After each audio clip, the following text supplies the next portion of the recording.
Hello there, guys, and welcome back to my channel for yet another player ratings live stream by myself and Mr. CFCPys as Chelsea managed to get another victory and another clean sheet as we managed to breeze past Everton, the better side of Merseyside, very comfortably 2-0. Should have been 3-4-5 if Timo Werner knew how to score a goal. But hey, it weren't to be. So instead of Timo Werner getting all the limelight, Kai Havertz gets all the limelight. We had an absolute masterclass at false nine. I'm very pleased. Ladies and gentlemen, I am very, very pleased. And if you're here right now, big ups to yourself. But before we get into anything else, Pice, how are you? Yeah, I'm good, man. Again, very happy. Another great performance, I think. Really, really enjoyed watching it today. I think the intensity, the pressing again was there. You know, we just don't look like letting off. Like, you know, it's crazy, our intensity and everything. It's just crazy to watch. I'm really, really loving this team, honestly. And obviously on the ball, we've been fantastic. You know, escaping press and different other things, you know, keeping the ball and different patterns of play and stuff between midfielders and attackers. I'm really enjoying it, honestly. I've not felt this good about Chelsea in a long time, I have to say. I mean, we're 11 games unbeaten, which is crazy. And it's not like, you know, we've had loads of draws, we've beat big teams and we've played really well in pretty much every of those 11 games. So, yeah, man, I'm really, really happy at the moment. Honestly, you just can't be asking for more. Like things are going well. Like you say, the intensity is top notch for the entire game. The only thing that we're still lacking, and you know, it's at a high level of even moaning about anything, but it's just that we don't take our chances in a game like today, and then a couple of others maybe don't quite create enough. But at the end of the day, if you never concede and you always score at least one, other than against Man United, then you're going to do well anyway. Goal difference is one thing, but 3 points is more important than goal difference. So at the end of the day, this is just doing well. Obviously, West Ham are 2-0 up against Leeds, so we're not, with games in hand, cleared actually in the top four just yet. But hey, soon will come. Soon will come. And hey, you honestly can't be asking for more. Things at the moment are just going perfectly well, aren't they? Yeah, like I'm just so happy. Like I just love to see us dominate games. I mean, I was a bit worried with the aerial threat of you know, Calvert-Lewin and in general Everton's team today, but like that was my one real worry going into the game. But we dealt with that really well. I liked the fact that he brought Zouma in because of the aerial height and obviously Rudiger needs a rest, so I liked that change. And Alonso made sense, to be honest, because you know, even though he was a bit slow going forward, there was a few times where we probably would have maybe scored or created a big chance with Chilwell just because of the extra pace. But I think defensively it made more sense, obviously, because of Everton's height. So I think those were two good changes from Tuchel. And yeah, I'm just so happy, honestly. Like, it's crazy how much we're dominating the games as well. It's not like we're just, you know, squeezing through them. Like, we're really taking it to the other team. And as you said, if Werner could score, you know, it could be like 3-4 tonight, you know. Havertz goal, maybe that should have been allowed, maybe not. You know, we could have scored a lot more goals than we did. And people were saying, oh, but we're not really scoring that many goals. But if you look at the games, you know, yes, we don't create abundance of chances, but we create often more than, you know, we actually do end up scoring. So that's what I'm liking about this team. For sure. And at Rajiv, first of all, appreciate the donation. CFCPys might have to leave a little bit early. So if he does, I'll definitely drop you the link and you'll come on for the last maybe 15 minutes, 20 minutes, whatever it will be then. But again, I really appreciate the donation. Everyone in the chat, big up yourselves. Obviously, Rajiv saying another thing here. Like, remember, we won, so average score is a 7. There you go. There you go. What a game it was. Exactly. CFC Stephen, big up yourself. Honestly, super sick. VFC, can't talk today. Fantasy PGA Tour. So I'm trying to say. Like he said, I'm feeling pretty confident going into games with this team under Tuchel. And I can only echo that. I can only echo that. What has he said here? Jesters, by the way, big stat before we get into any other numbers. 5 clean sheets in his first 5 home games in the Premier League is a record, by the way. Unbelievable. Honestly, unbelievable. I don't want to make it too much about clean sheets. It's just part of what brings you success in football, but it's a big deal.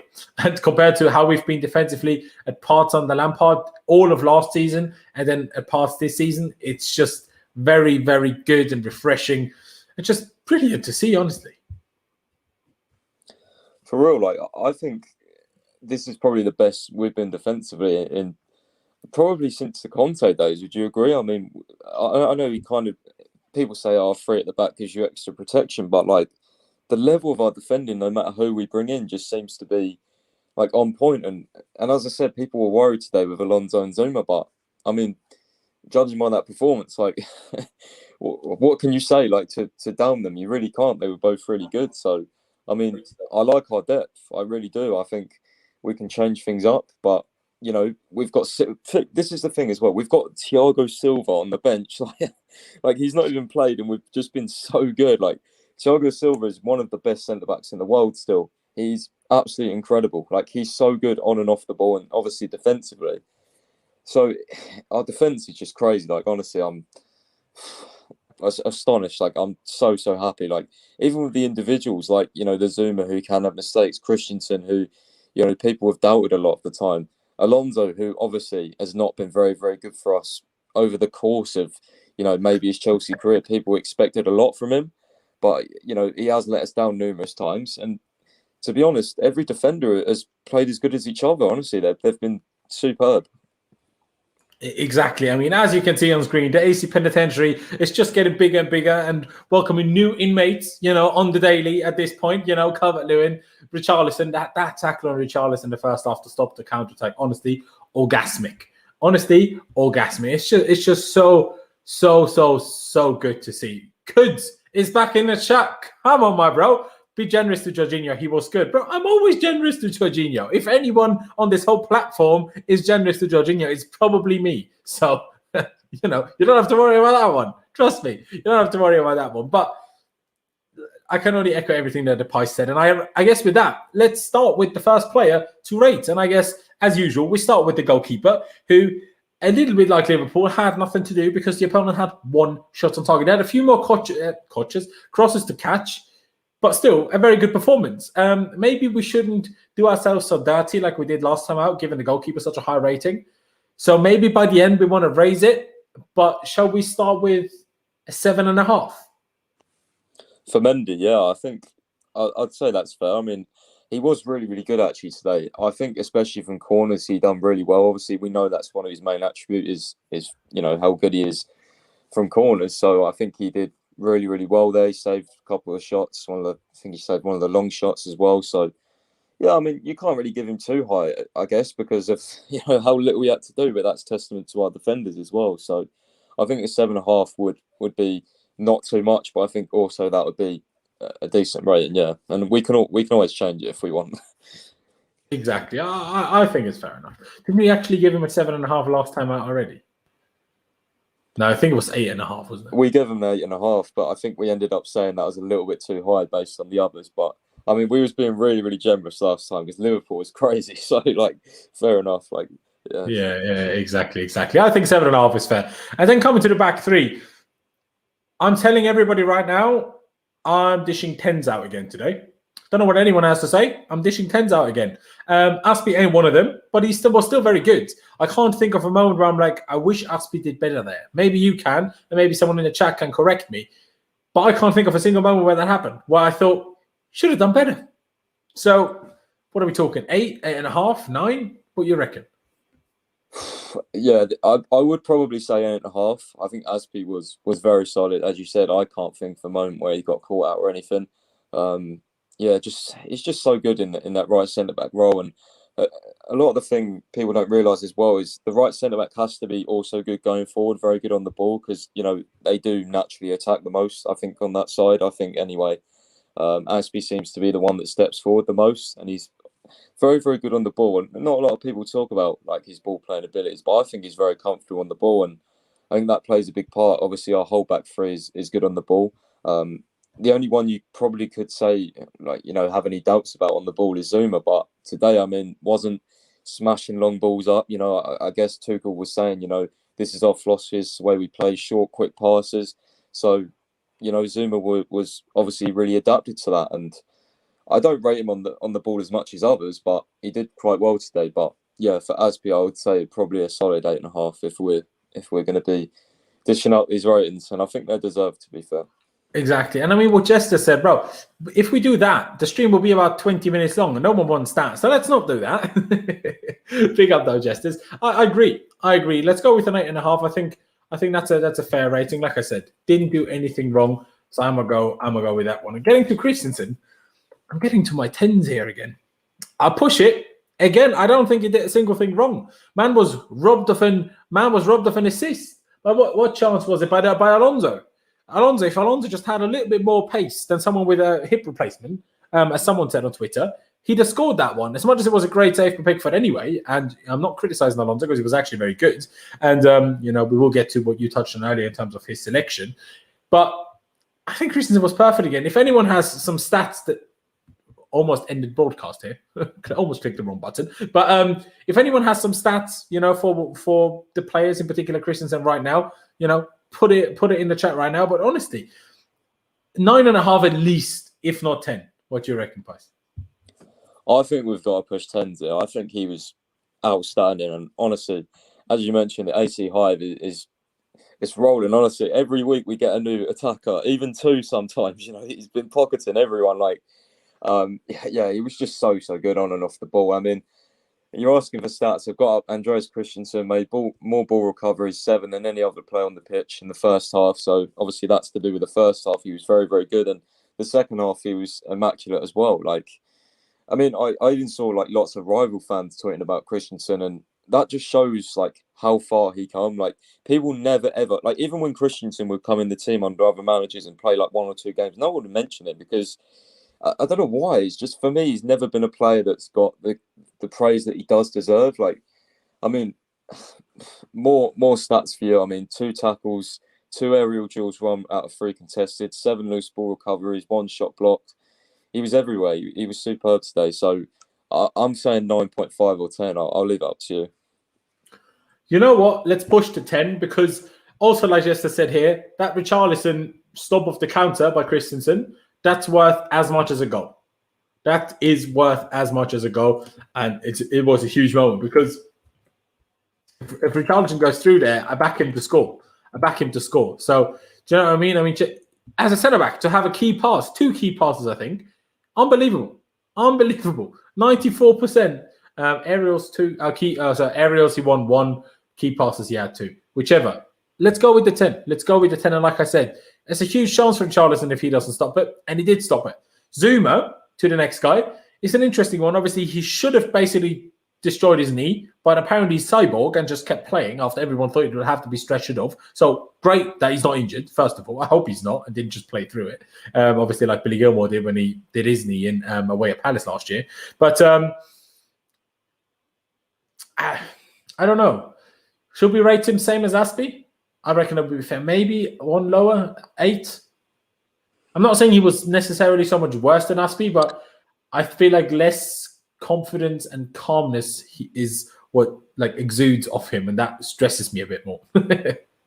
Yeah, I think it's just the general vibe people get with Zouma. He does not being horrible or anything, but he does naturally look quite awkward on the ball. I don't know. He always has kind of looked like that. So you kind of think. Don't use awkward. Use unorthodox. Then you see. Unorthodox. Then it kind of different. It's a bit different to other players. As you said, he doesn't naturally look as comfortable on the ball, and I do agree. I don't think he is as good on the ball as an Aspie or an AC or even a Rudiger. That's probably why he hasn't played as much, because Tuchel's back 3 needs to be very, very good on the ball first and foremost. So, it's hard to rate him against Aspie. I think Aspie was a bit more involved, but Zouma was good. He dealt with Calvert-Lewin really well, especially aerially, and I think that's why he came into the team. I would give him an 8. Yeah, unless you want to give him the same. I'm not sure what the chat thinks. You know what I push? First of all, you make a very good point with the Calvert-Lewin thing. So I would certainly push an 8.5 for Zouma. I'm just thinking, do we push Aspie up to a 9? Or do we give both of them an 8.5? I think both 8.5, I think would be fair. Fair. Let's do that because, you make a very fair point in terms of the headers, because that seems to be an Everton thing which I didn't do enough analysis on to necessarily pick up on. Big ups to Kuds, by the way, again, for another donation saying Zouma did really well, but Rudiger was in form. Sure, he was, but Rudiger didn't play today, and it didn't cost us a clean sheet. So I can only be super pleased about that, quite frankly. But I think it must have been something that Everton regularly do. For Pickford kicking it long to the right-hand side where Calvert-Lewin drifts out and tries to win the header, and they get the second ball and whatever and attack from there. And that's also probably why Alonso played. Let's get to Alonso first because before Reece James, just because of that. Because as much as I question Alonso in a lot of things, and I wasn't 100% convinced by him starting just because I thought Chilwell did so incredibly well in both of the last 2 games. It worked. It worked. He wasn't really involved at all in the first 20 minutes. It looked like Hudson-Odoi and Kovacic both just didn't want to pass to Alonso. But then first time he was passed to pretty much, he set up Kai Havertz's goal or own goal, whatever you want to call that, right? So can't really complain with Alonso. Won a lot of his headers. Yeah, gave some fouls away, but somehow fouled the guy 4 times and never got a booking, so even did that well. So I can only rate Alonso really highly, and I think he's because he triggered me in some moments where he could have done more on the transition, and he could have certainly done more with it. I won't give him like an 8.5 or 9, but I will say 8. I think he had a good game. I will say 8 as well, and I completely agree with you. There was a couple of moments, one that stood out where just his lack of pace, and that's not his fault. Like, people can't all be really fast like Chilwell, but it's a football game. It did cost us a little bit, not in terms of the result or anything, but we could have scored another goal maybe. I think it was the one where Mount was driving forward through midfield and he just laid it off to Alonso, but if Alonso was a bit further up the pitch, then he probably, Mount obviously passes it further and then Alonso can get the cross in. So, but because Alonso was lacking behind a bit and Mount decided to pass to him, he didn't quite, make the impact on that attack as I would hope. And with Chilwell, I think he would have been just naturally more forward. And that's weird to say of Alonso because usually he's playing like bloody striker when he plays left wing back. But that was the one moment really where I was like a bit annoyed. But I mean, overall, yeah, he was good. I would push for an 8. I don't really have a lot to say about him, to be honest, because I didn't really notice him much in the game as much as others. So I will. I'm not sure whether you cut out on purpose then or what happened, but I couldn't hear you anymore now. Try speaking again to make sure I can hear you. Yeah, no, I can't hear you. Can you? There you are. There you are. All good. Perfect. Anyways, so let's go with an 8 for Alonso. Maybe I want to change it in a minute, depending on what we give Reece James, because it's a difficult one. I would have said as an overall performance, excluding, say, the assist, which officially obviously doesn't count as an assist, but excluding that regardless, I think James was probably better, but he really annoyed me more so than almost ever before with how safe his passing was today. I'm not sure whether you agree with that, but it kind of triggered me a bit.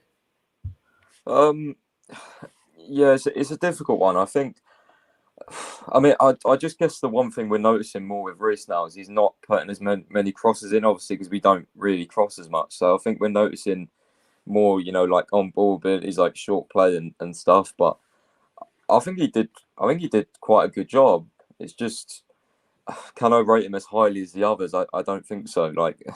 So it's hard, but saying that, I would probably give him an 8 because I do think he was as good as Alonso, especially defensively down that side. He had more to do and dealt with it better. So I think he used his body really well, and he always used his strength really well against the wide forward. I think was Sigurdsson, I think, on that side. I'm not too sure. It might have been Iwobi, but he did really well today. I just think, yeah, sometimes on the ball, a little bit off. Yeah, I agree. It's a weird one because he had more to do than Alonso did defensively. When Alonso had to, in the first half, he did it well. In the second half, he didn't really notice if he had anything to do, in all honesty. But he did it well whenever he had to in the first half, especially that one switch ball interception. I thought he did really well, especially because he intercepted it to a teammate, not just out for a throw-in. So I was very pleased with that. And I like that positioning from fullbacks, wingbacks, whatever. And Reece did that too. Reece just didn't have the attacking output that Alonso had. But then I'm thinking, do we blame Alonso for having less to do defensively? And is that, if we rate them the same, isn't that blaming Alonso for having less to do, even though that's not his fault, if that makes sense? Yeah, it is you hard. See what I mean? Yeah, it's definitely difficult. I would agree with that. Yeah.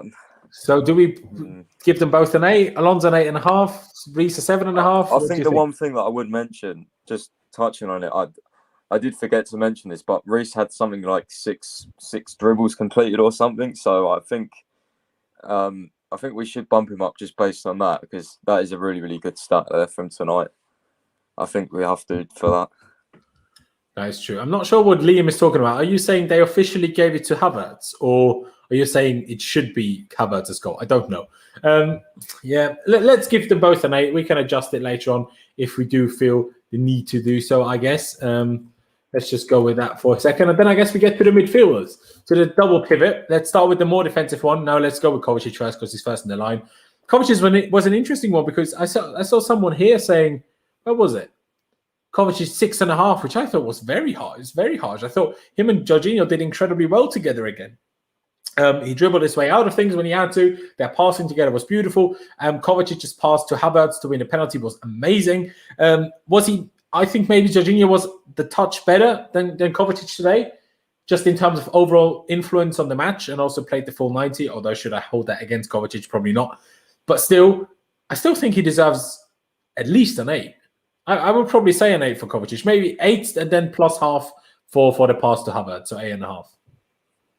Yeah, I would agree with the 8.5 based on that pass. Like, I was gassing over that because I'm a big Kova fanboy, and just really annoys me when people say he doesn't play progressive passes. Yeah, maybe under Lampard, not really, but under Tuchel, I mean, pretty much every one of his passes is going forward. So I don't get this notion that, he doesn't pass forward, because he clearly does. And he's not a creative midfielder anyway. So when he does do something like that ball, obviously, he should be really praised for that. And I think we should really praise him highly for that. I think him and Jorginho were both very good today. So, I mean, apart from the one ball where he kicked out a player, I think during the first half, he was trying to switch and he kicked out a play. Yeah. That was he made one mistake. When Richarlison was through and Christensen had to deal with it, that was actually Kovacic's mistake.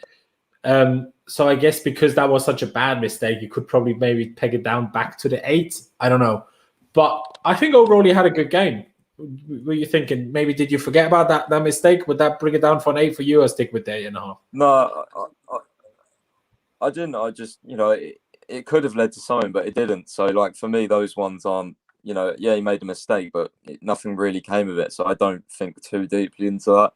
Like, and obviously I have a bit of bias towards him anyway, because he's like one of my favourite players. So, I mean, I'm happy with an 8 or an 8.5. I just think, we give Alonso an 8. Kovacic was far better and far more involved than Alonso. So I think you have to give him at least an 8.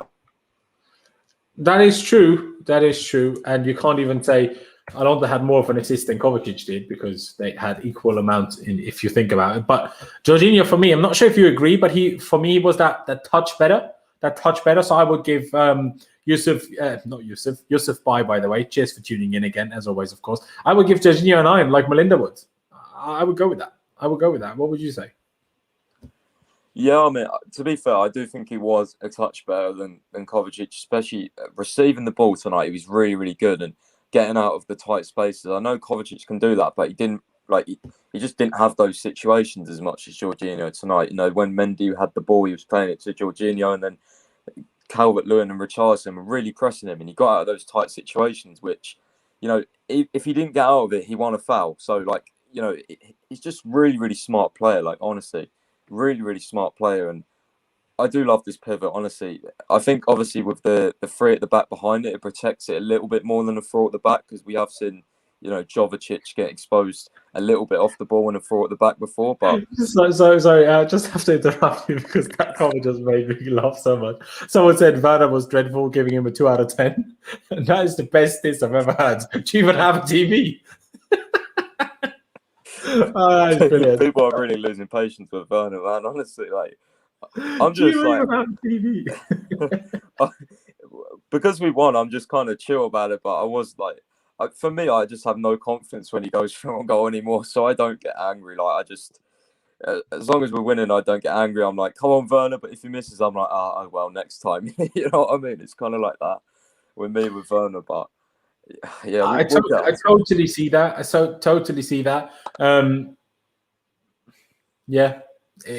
little bit like that for me as well. I just sit there like a bit annoyed, but not like outraged anymore, because I kind of expect it. It just annoys me more that I expect it and he does it again and again and again, if that makes sense. This insane thoughts. You are all over the negativity. George nearly cost us the match with that foul at the edge of the box. Bro, it was a foul at the edge of the box. It's not like Digne scores every free kick he's ever seen in his life. All right, relax a little bit. Relax. And also, I would even say, was that even a foul? Because on the one replay I saw, it didn't look like he touched it.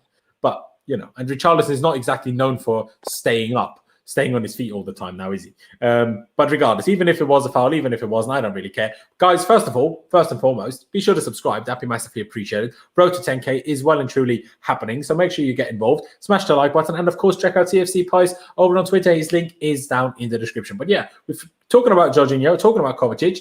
Let's get to the front three. And I guess we probably should start with Callum Hudson-Odoi, who I thought had a good game. Obviously, he had that ball to Havertz, which was then the disallowed goal, which was a lovely kind of lofted chip, cross, whatever you want to call it. Very good. Had a couple of shots cutting in from the left-hand side on his right foot. One was forced to save for Pickford. One obviously got blocked. Had a good game. Obviously was involved in the build-up to the first goal as well. Did really well to wriggle his way out of being pressed by two players, turn around and find Alonso with a beautiful ball. So I would say at least an 8 as well, probably 8.5. I would push. For Hudson-Odoi, I'd definitely 8.5 to 9 for me. I thought he was really, really good. Really, really good going forward. Left wing, I think that's his favourite position. He said that before. As one of the comments says, 2 shots, 1 on target, 2 dribbles. He was really, really good, to be fair. I mean, he had that one shot as well where Pickford had to tip over. I thought that was going in. Just really, really positive, to be fair. Obviously, didn't get a goal involvement, but I was really impressed with him, especially like how positive he is going forward. Like I love his attitude when he gets on the ball. It's straight going at him. It's crazy. Straight going at defenders, causing them all sorts of problems. The overlaps coming from Chilwell and Alonso, always good as well. So yeah, I would push 8.5. I think 8.5 probably based on our other ratings. Really like Hudson-Odoi. I would go with 8.5 as well. I'm not sure. I appreciate another donation could, but not sure what you're talking about. How did Havertz not get a penalty? Because he did. And I don't think there was another situation where he should have had one. Unless you mean why wasn't he allowed to shoot? I don't know. But regardless of what you mean, appreciate the donation. But yeah, let's go with 8.5 for Callum. Obviously, some people saying, obviously you said maybe touching to 9. Some people are a bit lower down. I think he did good. But at the end of the day, the shot, one was blocked and the other one was, as much as, Pickford had to tip it over, it was still a fairly comfortable save. Like, he didn't have to stretch super much. Like, he tried to put it far corner and it ended up in the middle of the goal. So good, but nothing like crazily outrageous. But still, a very good performance. I'm very happy to see him. And, again, he hasn't really played in that forward front left position in a while. So, you also have to give him, a game or two in getting adjusted to that, in my opinion. And then next we get to Timo Werner. It's a tough one. Overall, he didn't have a dreadful game. But to be honest, you have to probably take a point off each of the misses, if not more. And there were 3. Really, he should have had a hat-trick, quite frankly. So what are we saying? Like 4, 5? Just because of the misses. I'm taking a point off. I think that's a bit too low, I think. Thing is, I don't think it all round he was that bad. Obviously, he just had the misses. I think the first one was. I mean, would you say the first one was a good save, or do you think he should have put it in the other corner? Because for me, I think it was a decent save. I would expect him to score, obviously, but I don't know whether we're being a bit too drastic or not. I'm not sure. What do you think? I think he should score it. Yes, it's a decent save, but don't even like. Do you know what I mean? Like do you mean the one where he pushed out Godfrey out of the way and then tried to go near post and Pickford saved it with his knee? Yeah, with his leg / knee. Yeah, that one. Yeah, no, I think he should do better. Put more power on it and get it past him. Like he scuffed the shot badly. Maybe my 4 was a bit harsh, but I'm not going higher than a 5. I don't care what Jester said earlier, saying everyone gets a 7 because we won. Nah, I know we won 2-0, and it's another one of those games where Werner missed sitters when it didn't cost us points, and that's of course good. It's also bad that he only gets these loads of chances in games where we're winning anyway, so it makes it somewhat pointless. But you just can't keep missing sitters like that. It's been 4 months where he misses sitter after sitter after sitter. We can't just be lenient consistently. Like, we need to. I don't know what he needs. I mean, obviously you won't have understood it, but there was a lot of German chat going on between Timo Werner and Thomas Tuchel today. At some point in the second half, he was shouting at him, "You've been on the left side for 15 minutes now. You're playing on the right. Go back over there. What do you not understand, basically? Well, why are you here?" Basically having a right go at him. And there was a couple of other moments where he was, having a go at him as well for certain things. And I don't know. It's definitely not getting higher than a 5 for me. If you say anything lower is outrageous for you, but like I said, I'm not going higher than a 5. All right then. I was actually going to mention what you said about that Tuchel like going mental at him as well, because I thought that was really interesting. I read an interview. Werner, I think, said on one of the interviews the other day that he likes it when managers go mental at him. So I mean, fair enough. Like, hopefully he improves. Hopefully that makes him improve. This sort of criticism from the manager, because most players it destroys. So I really hope he does get better and he does take chances. Maybe next season will be the season where, we think, oh, last season he wouldn't have scored that, but look at him now. That's what I'm hoping happens personally. But Hopefully. yeah. I mean, 5, fair enough, because if you're talking out of an average rating out of 10, like in the middle, it's 5. So I think for those misses, probably a 5. Yeah, I would Yeah, be. maybe a point for every miss. Maybe I'll do that for 2 of them, not all 3 of them. So, I would have given him a decent 7, but the misses just have to take it down a notch, in my opinion. And I know Jester said he was better than Callum. First of all, I disagree with that. And second of all, Callum didn't miss sitter after sitter after sitter. And that makes a big difference in football. Like, I'm sorry. It just is as simple as that. But saying early in the game before you actually did get one, another donation. Do you remember what he's talking about? Another situation where Kai should have had a penalty? I don't really remember it, to be honest. I don't remember. I can't think of a situation. Yeah, I mean, you might be right, kids. Appreciate the donation, but neither of us can think of it, at least. Neither of us can think of it. But next, we get to the man of the match, without a shadow of a doubt, even though Christensen got a 10 out of 10. Kai Havertz was beautiful today. Honestly, perfect. Like, playing that false 9 position for the first time at Chelsea, and he comes in. I don't understand how he played the full 90 when he didn't get games recently. I'm like, so why didn't he get games then if he was clearly fit? But fair enough. It worked. Honestly, in the first half, even though we didn't, until obviously his own goal situation, we didn't really get in the final third much, but he didn't lose the ball. He was like a better Firmino. He got the ball. He kept it every time. When he had to go back, he had to go back. When he passed it to Hudson-Odoi or Werner, he did. Honestly, he looked calm. He looked collected. He made the perfect runs into the box. He obviously won us the penalty, pretty much got us the goal, even though maybe he would have put it wide. It doesn't matter. He got into the role, and he's the first one to get into those positions with the late arrival to actually shoot, like, on contact. Werner gets there. Werner has to stop. Giroud doesn't even get there in the first place. And Tammy, it's kind of like a 50-50. If he gets there, he scores, but maybe he doesn't. And Mount doesn't quite do it consistently enough for me, but he just gets there every time. And he was honestly perfect today. Honestly perfect, in my opinion. Yeah, I think the only thing he was missing, which isn't like his fault, was a goal. I mean, he was outstanding. Honestly, I know he can play this role. I tweeted I wanted to see it versus Liverpool personally, but I've been wanting this for a while, him to play false 9, and I just think under Lampard, when I was doing my podcast, I mentioned it all the time when people were slandering Havertz. He was the most deepest number 8. That's not what Havertz is good at. Every time we played 4-3-3, Mount was the one going forward, and Havertz had to drop back to cover with Kante, because Kante was always getting isolated.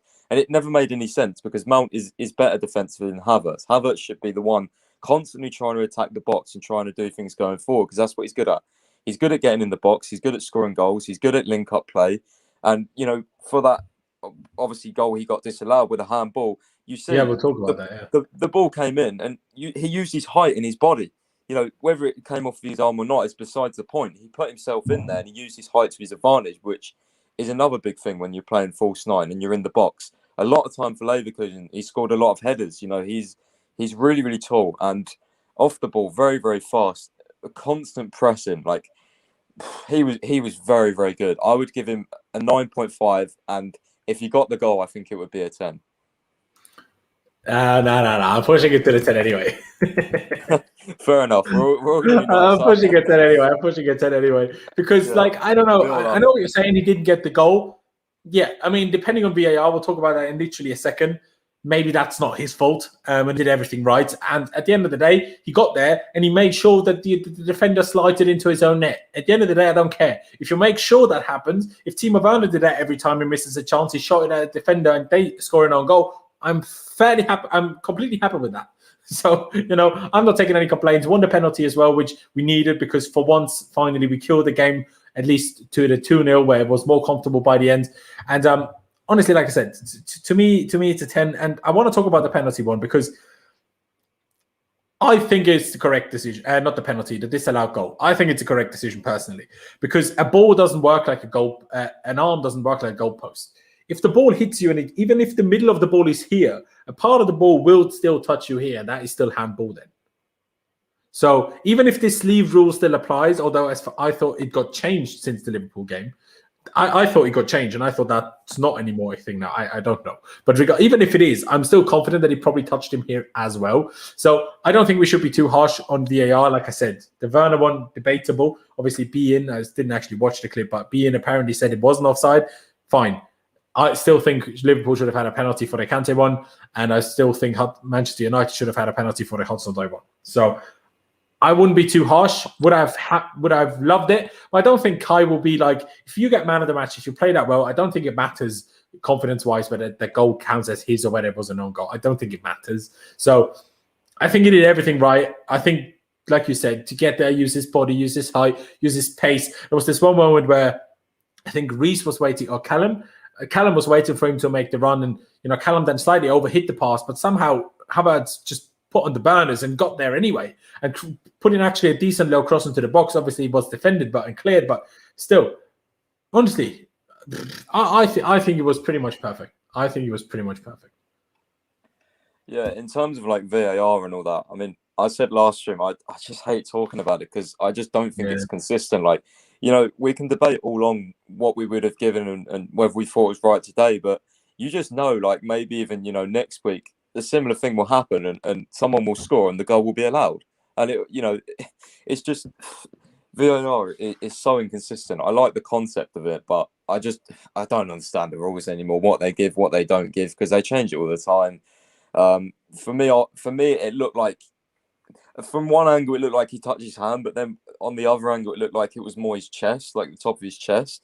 So, I don't know, like, I would have loved it to stand, but I wasn't surprised to see it disallowed because obviously I know what VAR is like, and usually when the ref does give something, it's very rare that the VAR, overturns it. So I think you're right with that. I think if the ref gives it, I think there's a chance they don't overturn it either, because I think it was a case of where the images didn't 100,000% clear up where on the arm it touched him.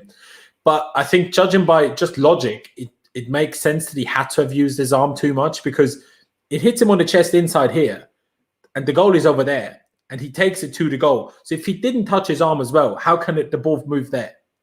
So it had to have gotten his arm at least, whether it's the sleeve thing or not. Still think if it hits the arm in the middle, it will touch sleeve and not sleeve. And then by the rules, it is a foul, right? So I don't know. Like you said, we don't know the rules perfectly. So that's probably the biggest issue. But referees always stand by each other anyway. So even if BT or Sky have a referee expert, even if they say the ref got it wrong, they always find some sort of excuse and explanation why they got it wrong and everything. So all over the shop, in my opinion. All over the shop. I agree. And there's been so many times this season where, VAR has just been used wrongly. People have come out, the refs, have come out and said, oh, this was wrong. And then they changed the rules. And I don't know, man. It's just so annoying, honestly. But VAR or not, handball or not, Kai's still played really well. So I think we just have to give him his props there. And if he is going to, be our permanent false nine for the rest of the season when he's fit, then I think he will get a lot of goals naturally because he's very good inside the box. So, and he also has pace. I mean, Giroud's good inside the box, but he doesn't press as well as Havertz, and he doesn't. For me, he's just it's obvious he's not as fast. So I just think Havertz is probably our best bet for the rest of the season. I think. For sure. No, I agree. Honestly, I agree. He's the most complete. It's the most complete mix of that gets you a finish, that has the movement, that has the pass, and that has the pace, that has the height. Is the most natural in that. Obviously, he has attributes that suit him more to a 10 than a 9. That's true. But because we don't play with an out-and-out 9, I think that's his best position at the moment. So, I'm very happy with that. Whether you call it a false 9, whether you call it a proper 9, I don't really care. He's just played really well there today, and, couldn't be any happier. We got the dub. And hey, people forget, just because they're Everton and the name doesn't sound as big, this is a huge result. Like, had they beaten us, they would have gotten ahead of us. Instead, we made it a 4-point gap. Even though they have a game in hand, even if they win it, they're still behind us. This was a huge win, and we got that extremely convincing game. You just look at the ratings we handed out, and all of them, in my opinion, are fair. At this moment in time, I wouldn't change any of them. But what Flyer said, 130 odd people watching, nearly 140, and only 59 likes. So go down below, smash the like button right now, and subscribe if you haven't already. But on the road to 10K, every new subscriber counts. And now we'll get to the subs. Obviously, first of all, Mason Mount came on to replace Callum Hudson-Odoi. Let me get the minute right. And in that meantime, you can just tell us what you thought of it. In the 66th minute, so, there was still a third of the game to play, which meant us changing the shape a little bit. Mount coming on as a 10, and then Havertz and Werner playing a bit of a front two. That's what Tuchel, told them do that in German. And then telling Kai drop into the pocket with Allen a little bit on that side, and also off the ball, press as a 3, not as a front 2, press as a 3 with Mount. So that changed it. Did Mount do great when he came on? No. Should have done a little bit better in some cases? Yes. Did he finally bring us someone that shot from distance? Actually, Jorginho had 2 shots from distance today. I can't even complain. But Mount at least gave a shot from distance with some power on target, which forced a couple of decent saves from Pickford. Cup decision-making once or twice, maybe a bit better, but he also set up Werner for one of the sitters, and that means Mount should have had an assist if Werner knew how to shoot. So I don't think we can be too harsh on Mason. He came on, I think, a couple of positives, a couple of negatives, and overall 7.5, 8, 7.5. Yeah, I'd probably say 7.5. I think obviously maybe he could have had the assist for Werner if he could finish, but yeah, as you said, he really added to the intensity, and Mount's just a great sub to have, whether he's starting or not. When he comes off the bench, he's also really good. He just slotted right in, didn't look out of place, of course, but was very, very solid.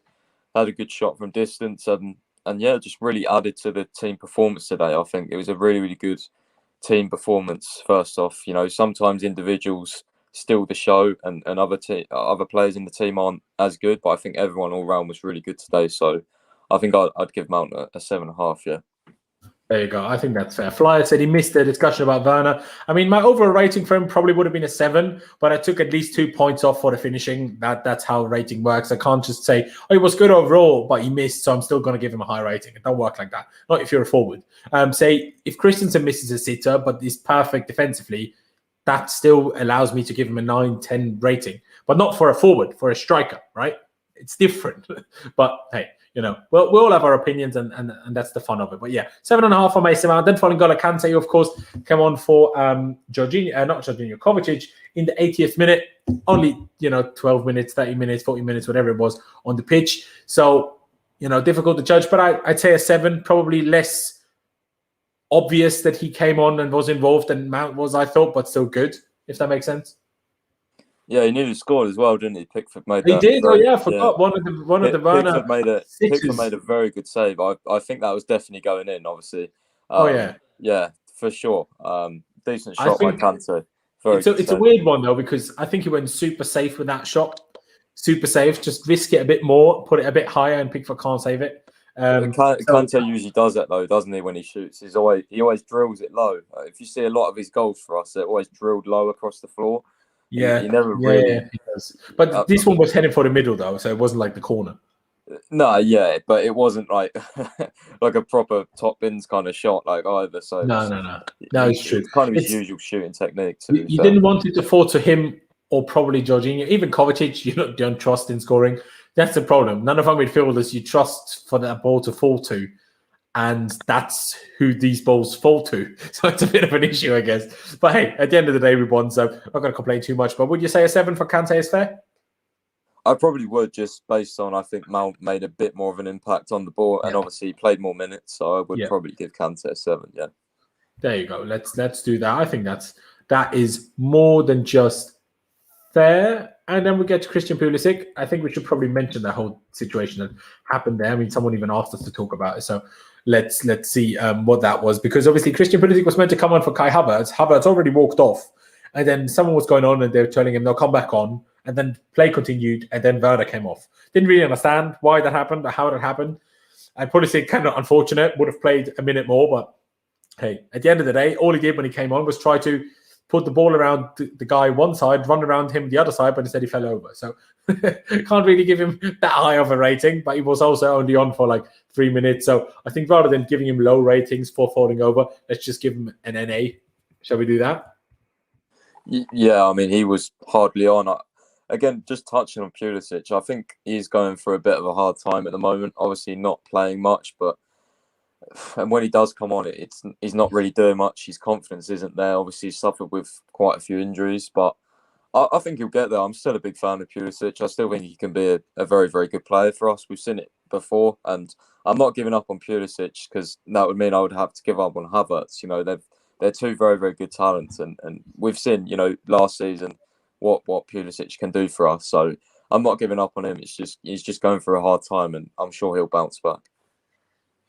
Exactly. I couldn't agree more. And I guess next we probably have, well, not probably, we have to go to Thomas Tuchel. By the way, over 200 people watching. Big up to everyone in the chat. Use the super chat function if you want to. Support the channel. Become a member if you fancy that. There's a join button underneath. But most importantly, because it's free, make sure you subscribe and smash the like button. YouTube loves likes on things. I tell you this every time, but they really do. So make sure you smash the like button. Like I said, over 200 people watching and not even 100 likes yet. So go down below, smash the like button. Doesn't cost you any money, barely cost you any time. And let's talk about Mr. TT. The guy's honestly, the guy's a god. Like, what on earth has happened here? I know we had this 17-game unbeaten run in autumn already, but now we're 11 games in. We touched on the record already. No games, no defeats, like 11 games unbeaten. 5 clean sheets in a row in his first 5 ever Premier League home games. A record, by the way. No one has ever done that. The Sky Germany commentator for me said that this is the longest ever new manager was unbeaten. I don't know if that's true. Someone in the Blues Fancy V chat has told me Jose had 12, Tuchel now has 11. I'm not sure. Maybe it was just in the Premier League or something. I don't know. Regardless of what it is, man's doing bits. A man's getting everything right other than the forwards not taking all of the chances. But I was like, where is Kai? Where is Kai? Why is he not playing? Why is he not playing? He brings him in. He drops a 10 out of 10 performance. Okay. Pies might have said 9.5. Regardless, drops a man of the match performance. Gets pretty much a goal, you know, assists the other with winning the penalty. You can't ask for more. The man's doing everything right. He's putting in Chilwell, masterclass performance. Brings Alonso back in, very good performance. All 3 midfield pivots work perfectly well. Jorginho, Kovacic, Kante, Jorginho, like we saw against Liverpool. Kovacic, Kante works well as well. Danish, like Christensen is looking like the bloody Danish Maldini. Rudiger's looking like Baresi. Mason Mount is scoring screamers at Anfield. Thomas Tuchel just gets another 10. Thomas Tuchel is doing everything right, in my opinion. What do you think? Bro, I absolutely agree. Like, he did nothing wrong today. Like, it was another flawless performance. Like, it really, really was. I'm honestly, I'm just in love with him. I really, really am. I want us to play every day. Like, I want another game to come tomorrow. And yeah, naturally, I'm known as one of the more sort of pessimistic Chelsea fans. So for me to want a game every day like that's big. Like, you know, Tuchel is 100% a world-class manager, like 100%. Like he's fantastic. I think long-term as well, which is scary for the rival clubs, is if Roman pulls out the wallet and he gets, you know, big targets in the summer. If we get top 4, who knows what we can do next season? You never know. Like we haven't even tried a 4 at the back yet. You know, Tuchel's 4 at the backs are very, very good to watch. I'll tell you that. So, you know, people are liking the 3 at the back, but what happens when he has a pre-season, you know, to work on different things? I mean, the future just looks so bright. I don't want to get ahead of myself and say we're going to win Champions League, the Premier League, the FA Cup, but, you know, because I've seen some fans saying, we're going to win the Champions League this season.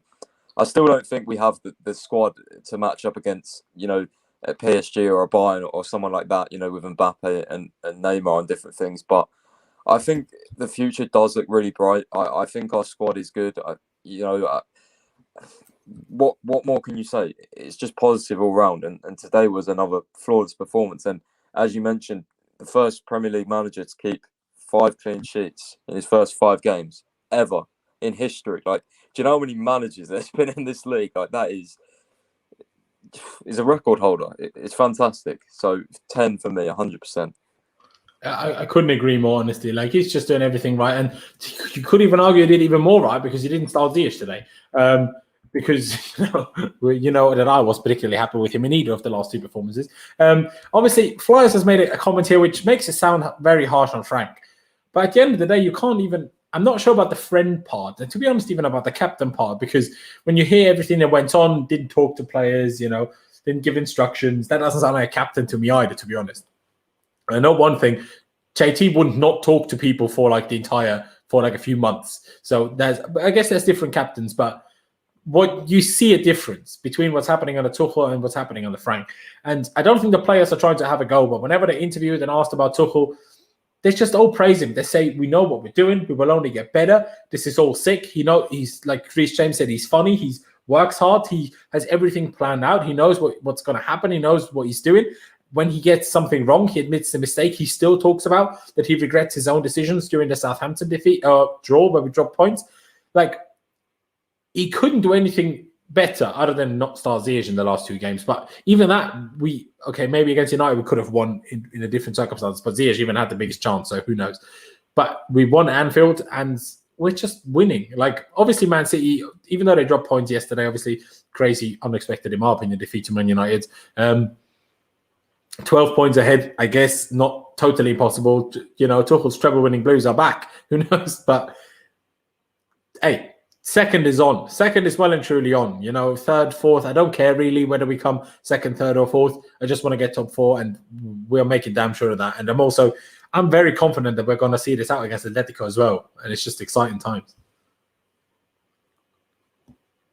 Yeah, the Atletico one will be interesting. I think they've got more players back, and that will be a very, very big test for us, especially mentality-wise. We've still got a young squad. Can they see the job out against one of the best teams in Europe for me, especially one of the best world drilled? I think Simeone is a fantastic manager, whether you like his football or not. It's not the point. He's still a fantastic tactical manager. So, Atletico will be interesting. I do have hope for that, especially being at home. People say at home doesn't really matter, but for the players, where would you rather be at another non-venue or at Stamford Bridge? I'd rather be at Stamford Bridge rather than a Bulgaria or wherever else we'd end up for a second leg. So I think it does play a little bit of an impact on the home players. They probably feel more comfortable at Stamford Bridge. So I'm looking forward to that, Laurenz. I really am. Yeah. It's big. It's big. Another donation by Kuds, by the way. Big up yourself. Same goes to Jester, of course. A weird comment by Brock here. I see you a lot of the time criticizing Jorginho, and I'm like, I know he missed 2 this season, or 3, don't remember. But the last time Werner took a penalty to give his confidence up, he couldn't even score that. Bro, Werner don't want to take penalties. No, he even said it after the Sheffield United game, didn't he? Yeah, he maybe give the penalties to other people until I score proper goals, kind of thing. Yeah, and I think Mount said, what was the one? I think, was it against, who did we play where Mount scored the penalties? Southampton or something? Yeah. Yeah. I think Mount said after that game that it was whoever was confident to step up, and he said that Werner wasn't confident. So I took it. So I don't get how you can say, give penalties to Werner. Werner doesn't really want them at the moment. So, if anything, maybe say he should have given it to Havertz. But then why does Jorginho have to do that? Jorginho is one of the penalty takers on the list. So I think it's fair that he takes them. Exactly. And Mount wasn't on the pitch yet. Was Mount on the pitch? Probably it is Mount that takes it. Maybe. I don't know. But at the end of the day, he scored it. And I enjoy saying hibbity hibbity hop. So if he does his hibbity hibbity hops and scores, I'm happy with that. Let's quickly get it back to the Frank thing. I know what you're saying, but do you really think he talked to Alonso, to Tomori? I know they were phased out and everything, but still, at the end of the day, I'm pretty sure, yes, he didn't talk to them. This isn't for every player. I'm sure he spoke to Mason Mount every day, and to loads of other players too. But to some, maybe not, and that's not 100% ideal all the time. Again, big up yourself, Kuds. Big up yourself. Yeah, the Flyer said it. The way Tuchel is playing on, Jorginho is playing on Tuchel, we can't be sure he'll be replaced. We really can't. And, in terms of looking ahead a little bit, obviously we have a bit of a midweek off now. Do you know what I mean? Obviously we play Leeds on Saturday. Will be a very demanding game. Last time out, we beat them. Should have battered them, but again, Werner couldn't take his chances later on in the game. So we won 3-1 only. And after that, our form dropped because we seemingly ran too much in that game. So let's just beat them, batter them this time, ideally, without destroying our form for the weeks to come, please. Because then I'd be very happy because we have to keep it moving. We have to keep it moving. And I don't even know who starts against Leeds. Does Thiago Silva come in? I wouldn't start him against Leeds in specific. I would just bring it back for Atletico. The midfield, I don't know who is starting that. Maybe Kovacic, Kante, but also Jorginho just is doing really well. All of them 3 kind of deserve to play, in all honesty. honestly, like you said, I'm just excited for everything. Someone has made a bit of a negative comment, which, not negative because they were being negative, but the international break, we don't want that. Not exactly excited for that either. Obviously, ideally, someone like Thiago Silva might not actually go unless the UK, Britain changes their quarantining rules, and someone going to, for example, Brazil, as long as they're within an elite sports bubble, don't have to quarantine when returning to England. If they stick with that, that is only a good thing for Chelsea and probably most big clubs in England, because it means less players going out international duty, and we can actually use these 2 weeks to train. And that, in that extent, if we can keep a lot of players here, a lot of important players, that could almost be a big thing for Thomas Tuchel, and we could see us take another huge step much quicker than we maybe expected. Yeah, I mentioned I don't want our players going on international duty if they, can't play after and they have to isolate and all that. I think it is. So I think the club will hopefully do what they have to do and let, only maybe certain players go. But Laurenz, I want to quickly bring up something that I've heard Tuchel say after the game and about Pulisic and Tammy Abraham, because I've seen a few of the comments about, Tammy and different things. So he basically said that it's unlucky on Pulisic because he knows how much he's a really good bench player from Dortmund. But interestingly, on Tammy, he said that he just has to remain patient and he's a bit unlucky, he said again. But again, with Pulisic, the more interesting thing I took from this is that he said we have another guy like Emerson who doesn't play but trains really well. And I just think that's a bit of a weird comparison. Like, why is he mentioning Emerson in the same sentence as Pulisic? Because for me, he's in the Chilwell and Alonso category of position. Like, people are commenting, like, why is he mentioning Emerson in the same sentence as Pulisic? Like, a bit weird. What do you think? It's a bit weird. I don't know. I think Tuchel doesn't really look at it like that. He just sees it as who trains well and who doesn't, kind of thing. And Pulisic and Emerson, and he also mentioned Abraham in that sentence as well. They all train well, and maybe sometimes it's a bit harsh on them to be left out. Obviously, Emerson hasn't featured at all other than the Barnsley game, but only played left centre back in a back three, which isn't exactly his position either, let's be honest.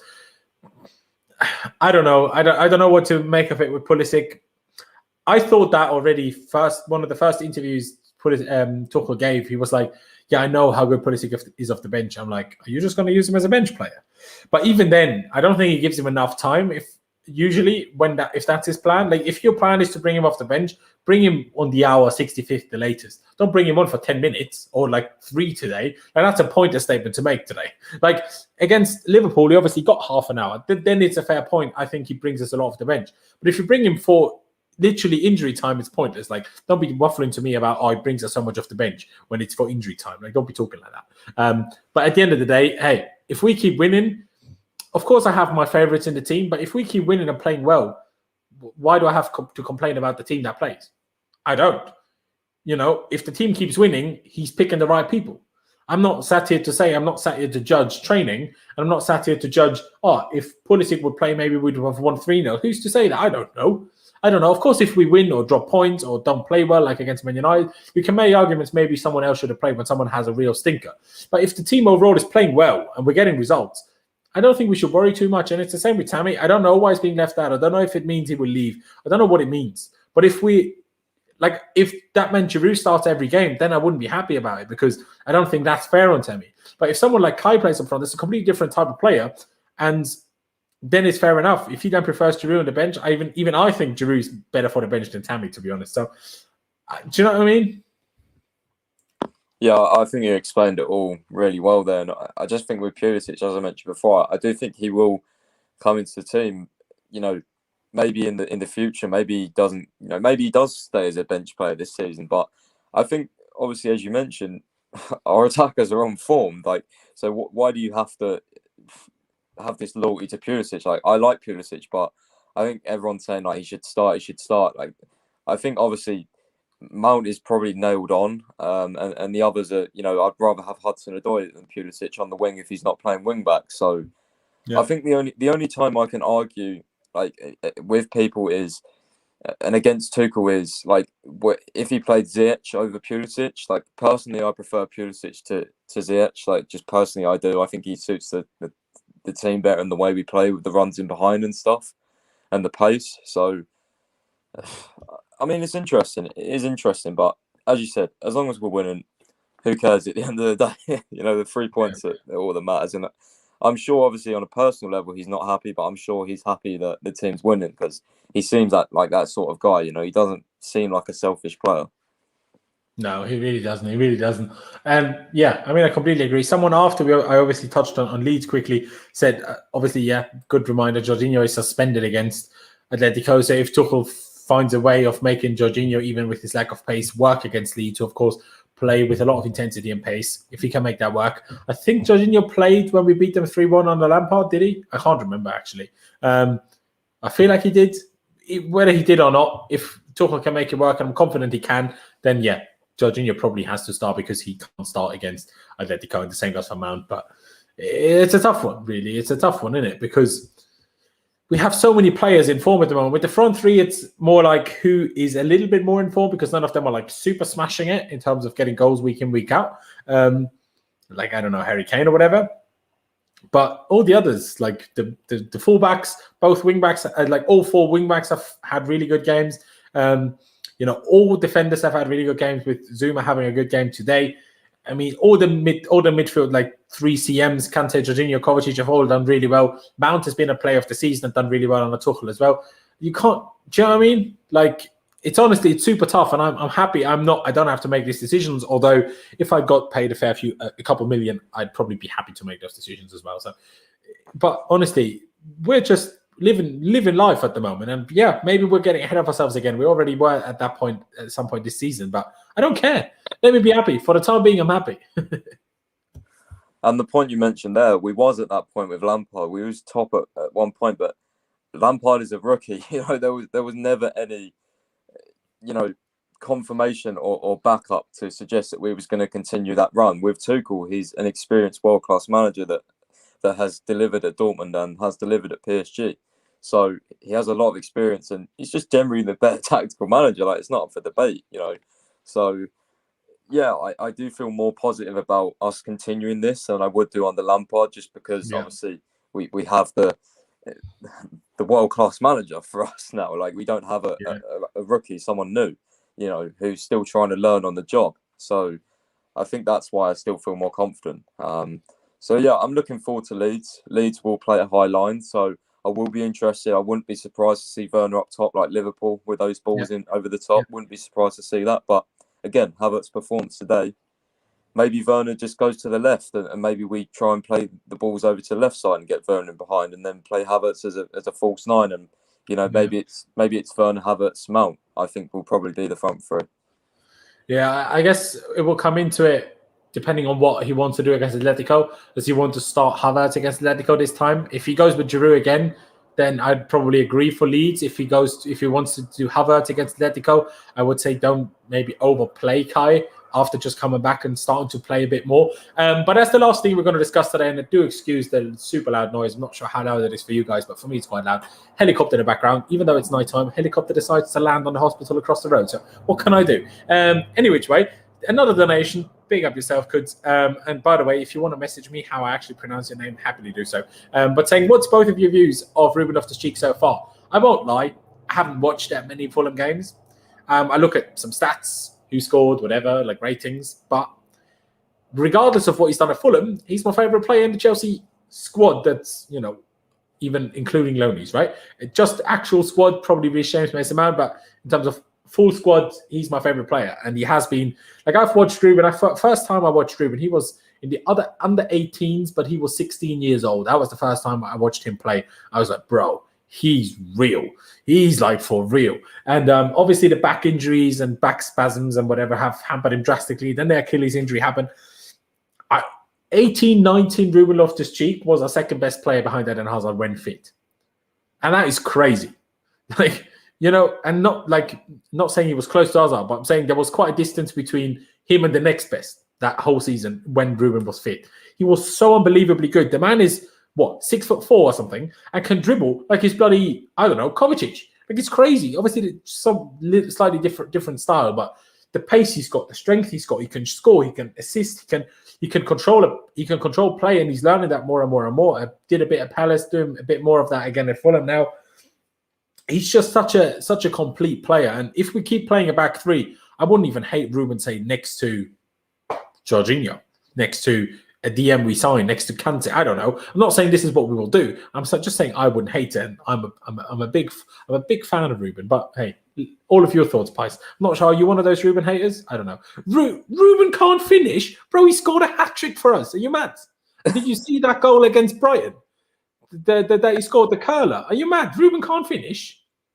I think he's more talking about Fulham. I mean, I love Ruben Loftus-Cheek, but if he's talking about Fulham, fair enough, because he has missed quite a few like one-on-ones for Fulham. Yeah, like I said, but for Chelsea, no, whenever he's been like fully fit and playing for us, he's been like a beast. I mean, to be honest, I just get sad when I talk about Ruben because I just feel like he's going to be moved on. He's going to be one of those ones we look back on and think, oh no, like if he didn't have these injuries, like I feel like he's that type of player. I feel like that's what his future holds.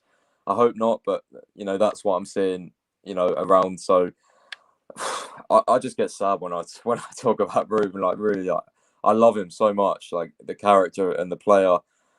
I loved watching him live in that 18-19 season as well, but it's just sad how it's gone down. It really, really has. Yeah, it's just sad. It really is sad. I mean, Ruben just turned 25, so don't put the 26 in their flyers. It has. I don't know. Lewis keeps saying to me, give him another loan next year. I think if he needs another loan next year, that's it done.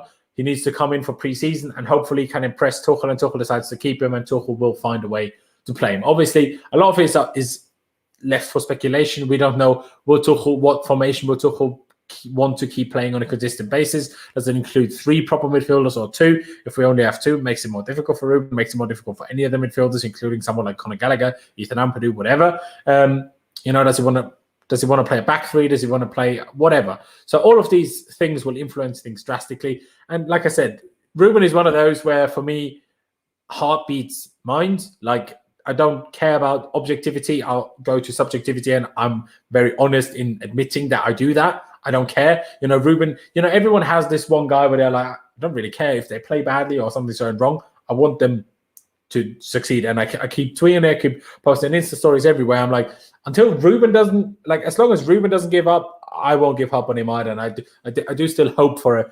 the dream to come true, that he just starts week in, week out, like he did a bit during that 18-19 season. And like I'm telling you guys, I was away in that first leg of the semi-final Europa League against Frankfurt. And obviously Ruben that day, we should have won anyway. And to be honest, he probably should have scored 1 or 2 more than he did.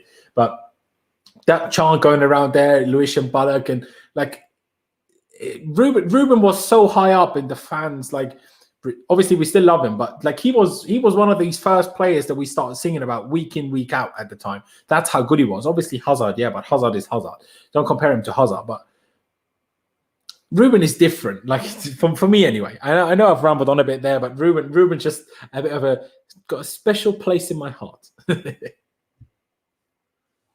He has with mine too. Like, I love him. Trust me, I really do. I was one of my favourite players that season, and just general. Like, I've done a video on him before as well, where I just lived back the emotions and just watched his journey and stuff. And yeah, he definitely is one of my personal favourites too.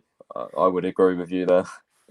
Yeah, exactly. Kuds with another donation. Come on, bro. I'm saying we'd love to see more of Andrew as well. I don't know if that's the time at the moment. I think we saw a bit of Andrew obviously in Frank's reign, because we had so many injuries. We had Pulisic out, we had Ziyech out, we had Callum some sort of issue, so he wasn't really used. And even when he was, so that's why Andrew is in. Now all of our forward players are fit. You're not going to get Andrew get some game time. If we have injuries, and touch wood, we don't get any, he will be in and around the squad again, but I don't know. Would you play him over any of the guys that are playing at the moment? Personally, I probably wouldn't. Guys, before we leave it here, I give you the opportunity to drop 1 or 2 like quick fire questions. I do enjoy them, so I'll ask them to Pice and answer them myself. So if you fancy it, drop 1 or 2 in there. But other than that, I think we're going to slowly but surely round it out, because another great day. Honestly, it's just, think about this. Obviously, Dami called it Hell's Gate when the run of fixtures started. Obviously, Southampton didn't go perfectly well, but then after that, we go away, win against Atletico Madrid with an overhead kick. Yeah, Man United,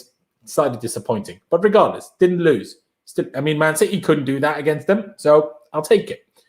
We go to Anfield, don't care how bad their form is. We go to Anfield and win there for the first time in 7 years in the Premier League. And now against Everton, they're currently better informed team in Liverpool. 1 point behind us, could have gone ahead of us. Important game in a top 4 race. And I guarantee before this point of this season, or on the Frank, that's this point of the season, whenever the games got super important, we bottled them every time. And not always bottled them in terms of we lost, but we drew too many of them. And now we're getting dubs here. I know we got another draw against United, but we're getting dubs here. We beat Atletico away, like I said. We beat Liverpool. We beat at Anfield. We beat Everton. We beat Spurs. It's just good at the moment. It's just good, isn't it? It's beautiful. It's not good. It's beautiful. Like, yeah. I'm loving it. As you said about those fixtures, like we was going into, I saw like a tweet about, Tuchel's like got it in for him now and all that. And it had like 200 quotes of people saying, Tuchel's not going to be doing much cooking this month. He's going to be, he's going to be struggling and Chelsea are going to fall off. But blimey, as he took those haters, as I call them, by surprise. Like, honestly, the big games we've done have just been fantastic. And I don't care if we don't win them 3-0 or 3-1 and there's only 1 or 2 goals. We're winning, we're Chelsea. What we're about is winning. So, it's not like we've got a complete defensive manager where we just score last minute. We're controlling games. This is what I keep saying to people. People are like, Tuchel's defensive. He's not defensive. Like, we attack with 5 players. We have the ball the whole time. Like, it's a complete opposite to a Simeone or someone like that. Like, we're playing good football and we're also winning. And I think a couple more lethal players up front, we will score, 2, 3, 4 goals most games. I really, really do. I really, really do. Honestly, like it's crazy. Like, we had 65% of the ball against Everton today. They were not down to 10 men or anything like that. And Kovacic, had he not been taken off, might have broken the record of most touches for any player in any Premier League game ever. Like, he was on the trajectory of actually hitting that. He had so many touches. I think early in the second half, he had like 115 touches already. Like, we're not a defensive team. Yes, we have 3 centre-backs on the pitch. But even that, we don't really. Because one of them is a right-back. And, okay, especially when Reece James plays right wing-back, it is more defensive than when it's Callum. But at the end of the day, if we keep winning, it was the same on the Conte. Well, I'm not a big fan of Conte is because even when the 3 stopped working, he kept sticking with it. With Tuchel, if the 3 stops working, and I even think before it stops working, he will change to a 4 anyway. So that, like, do you know what I mean? Like, that's where I come from. And it's just exciting times. And, I haven't seen any big, or any, to be honest. Slacking, guys, slacking. Quick fire question. So I'm going to leave it on this question. By Kuds, again, another donation. Big up yourself, bro, saying, who is your watch in the academy? It's a tough one because I won't lie, obviously, especially in 2020, and obviously it's now in 2021, there hasn't been that much academy football going on. What I've heard about Sun-Suk Bell is very exciting to me. What I've heard about him, I like Lewis Spate a lot, but I don't ever see Lewis Spate playing for Chelsea, in all honesty, because I think he's very similar to Billy Gilmore. And also there's so many other young midfielders kind of in his way, and I feel like Lewis Spate might end either like Josh McEachran or like Lewis Baker. But I rate him highly. There is obviously Valentino, what's his name? Livramento, who could do something, but again, he has Reece James ahead of him. I don't know. I haven't seen enough of Sun-Suk Bell, but what I've heard, I like, if that makes sense. Do you have anyone? Yeah, mine would be Livramento. I think he's one of my favourite academy players that I'm watching at the moment. There's quite a few though that we've got good talents. I mean, Colwell was a centre back that a lot of people that I speak to seem to like. So yeah, and Sun-Suk Bell again, he's like 17 or something, but he's banging in goals and he does score some very nice goals in the academy. So I mean, Chelsea will always produce gems. We just always will. It's what we're about. So I think whether or not they make it, very, very hard, honestly. Last season was a bit of a one-off, with the academy as such. Maybe more will train with the first team, but to actually get in the actual 11 regularly is going to be very, very hard. Because with the investment, I think Rome's going to throw it again. And if Tuchel stays, 2-3 years, we're just going to keep building a better and better squad. And the problem with the young players is the depth will be filled with more experienced players that will come in ahead of the young players if that was ever needed, if you get what I mean. So other than the rare cup games, it's very, very hard to see the young players making it. And that's been the problem over the last few years before Lampard came, is that we just had, such good and such deep squads that they just never really got a look in. But having said that, I do think Tuchel likes the youth, and he is a manager that does take a good look on the youth and the academy. And he's already said that. He's already said that we need to push them, similar to Lampard, to try and be the best that they can be. So, I mean, yeah, there's definitely some gems there, though. I do agree, and I enjoy watching the academy. For sure. I think people also need to understand a bit, after what Lampard did, it would always be a while until more youngsters properly fill the first team, because it can't consistently happen. Because unless we get rid of some of the players in the first team now, who do the youngsters come in for? How it happened is, we got rid of some dead wood, we had a transfer ban, Hazard left, and the youngsters came in. But who would these current youngsters come in instead of now? So people have to get used to it. It will take a little while now, especially because our squad on average, especially a lot of the players, are very young. It's even more difficult now than it was 2 years ago for youngsters to come in. And that's the same for every club. Like, if you have a club filled with youngsters, the youngsters below will struggle to fit in, other than the one, maybe two super special ones every generation, like of 2-3 years. Do you know what I mean? Like, maybe a Lewis Bate will make it, maybe an Antrim will make it, maybe a Sons of Bell will make it. But you can't, not all of them will. It's impossible.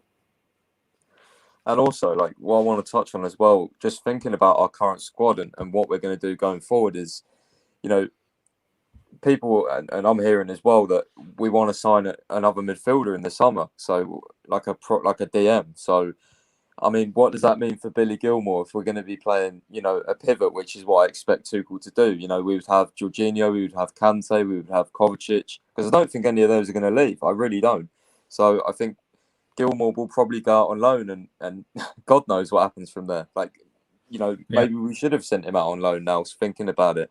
But I don't know. I really don't know what's going to happen to Gilmour. And that's the scary thing. Like, again, thinking around the squad, I mean, let's look at left back. If Alonso or Emerson leaves, are we going to put a Maatsen as a backup? No, we'll go and sign someone else. You know what I mean? We'll go and sign it. Although I would like us to do that with Maatsen. Yeah, exactly. I would like to see more players come through, but I just don't see it as realistic, Laurenz. That's what I'm trying to say. I think that it will be just more buys and trying to make the squad really, really good, because I think that's what Roman wants. He wants us to be right up there again. And, do we have time to nurture all these academy talents while other teams like City, Liverpool, etc. will be getting better? No, we don't have that time. So I think will be more investment in the transfer window. Yeah, I mean, I'm not sure how much we'll keep doing what we did in the last few years of buying squad players. I think the aim is not to do that. I think the aim is to buy proper stars, first teamers that make current first teamers, turn them into reserve players, if that makes sense, or the backups, right? And rather than buying, say, another pair of Drinkwaters and Bakayokos, do you know what I mean? And again, this bloody helicopter, they're usually not that loud. I don't know what's going on, regardless. It's a tough one. I think Maatsen has a bit of a chance because, depending on how Chilwell develops until then, and obviously Marcus Alonso and Emerson. Alonso's getting on. Emerson is actually very much so liked in Italy. Obviously, he's the starting left back for Italy. So there is an option that over the next 2 years we get rid of both, and then I wouldn't be totally shocked if Maatsen actually gets a chance. But a lot of that will obviously depend on him. A lot of that depends on the youth players themselves. Are they happy to be backups? If they're happy with that, first of all, they probably would have never made it this far. But if they still happen to be happy with it, then they will probably stick around. But very few of them will be. Like Tammy Abraham, if he was happy to be back up to Haaland, we'd love that as a club. But he probably won't be happy to do that. So maybe we'll try to involve him in a deal with Dortmund. Maybe we'll sell him to elsewhere. Who knows? But that's because he's not happy to be a backup. If he was, I think all of us would take him as a decent enough backup, if that makes sense. But we've waffled enough about that, and we have even got a couple of quick-fire questions in there. I'm going to keep the first one to myself because Pys has no idea, but the other thing is my local club. So Chelsea or my local club, FC Wacker. Obviously Chelsea, guys, right? I don't do YouTube videos for no reason. I've missed local club games because of Chelsea, so obviously. But still, I do enjoy my local club. I love going to games. It's much cheaper than in England. And I have a good time. A lot of mates support it, so we just have a laugh. But the questions that I'm going to put to Pys as well, Premier League or Champions League? What are you saying, Pice? Oh, Champions League, 100%. Not even a question. I love winning the Premier League, but Champions League is different, like for the history, especially of the club, 100%. Yeah, it's weird because obviously we don't know 100% what the question meant, because in terms of which competition do I prefer, not necessarily to win it, I'd probably say Premier League. Because I like watching Premier League more, but Champions League just gets that different vibe, if you get what I mean. Like when it's Champions League night, it just gets that different type of gas to like a game against Everton, if you get what I mean. No, for sure. But then there's also Champions League games against Krasnodar. Yeah. Which is then a game where I'm like, we might as well not watch today's game because the players don't care, we don't care. And the worst thing is, to be honest, for that kind of game, it was even a positive. Actually, at Krasnodar, we had fans, didn't we? We had 2,000, I think, for that one. But that would have actually been games where I'm like, not bothered, because if the game sold out, which they always are, 42,000, and then you play this Champions League game and you can't hear a single soul for the entire game, and we win like 1-0, 2-0, play 1-1 like we did, whatever. Like, do you know what I mean? Or win 1-0, like that's dead. But then obviously the further you get, the sicker it becomes, for sure. And it becomes nerve-wracking as well. But so I think Champions League edges it. But in terms of competition overall, I'd probably go Prem, if that makes sense. Yeah, I probably would agree. I think obviously because we watch more of it as well, we kind of get into it and kind of get used to it more. So I think probably Prem, but in terms of winning it, I would definitely say Champions League, 100%. Yeah, exactly. And then Pulisic or Ziyech? I think it's very obvious, Pulisic. Yeah, I would say Pulisic right now. I mean, I was a big fan of Ziyech at the start, but kind of annoyed me lately. I still think he can be good, but I mean, I just don't see where he fits in the system. Like, I don't know, man. It's a difficult one. He kind of is a one-dimensional player. I just think Pulisic has more attributes to him, I think.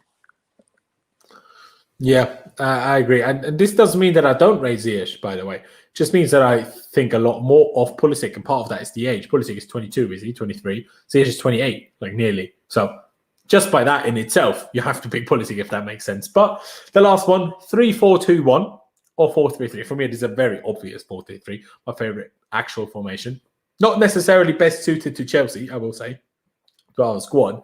But in terms of, if you just asked me, what's your favorite formation for all teams, whatever, I would personally say 4-3-3. I'm not a big fan of the three at the back in general. Obviously, the way we're using it at the moment is great, and I'm happy with it. I just want to get wins, and whatever way that happens, I don't care. But if someone asks me the question between those two, I would always pick 4-3-3 any day of the week. Yeah, I mean, 4-3-3 is a nice formation. I personally like a 4-2-3-1 with the pivot and then an attacking mid behind the striker. But if it's up to those two, then I probably would say 4-3-3. But well, yeah, I was going to say like this squad's more suited to three at the back, but obviously we haven't seen us. We went with 4-3-3 under Tuchel yet, so I think we have to, at the moment, we have to say three at the back's better suited. But overall, probably 4-3-3 is nicer to watch anyway. I'd probably say. But I mean, Tuchel's three at the back is also really nice to watch. So it's kind of hard. It really is kind of hard. For sure. Weirdest question I've ever seen. You feel bad for Liverpool? Absolutely not. But other than that, Flyers, thanks for the quick fire questions. And like Melinda says, ladies and gentlemen, we're going to round it out here. 330 people watching. Really appreciate every single one of you that has tuned in. Be sure to subscribe. We're on the road to 10,000 subscribers. We're getting ever closer to 9,000, and then we're properly, taking course to the 10K. So make sure you get involved. Make sure you subscribe. Every new subscriber counts. Every new subscriber helps.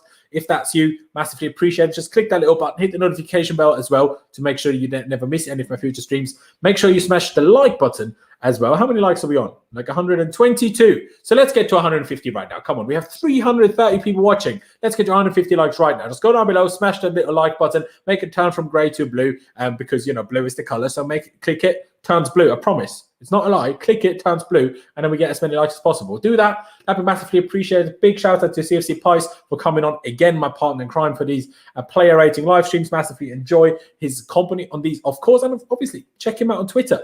Just because he's on 50K already doesn't mean, have you hit the 50K actually? I have, yes, finally. See, there you go. He has hit the 50K. Doesn't mean we don't want him to get more followers. So go down below and follow him. Do that. And And yeah, we're going to leave it at that. Thank you guys for watching. Like I said, massive shout out to everybody that watched today. Massive shout out to Pys. But yeah, thank you guys for watching. Up the Chelsea, upwards and onwards. And I'll see you next time.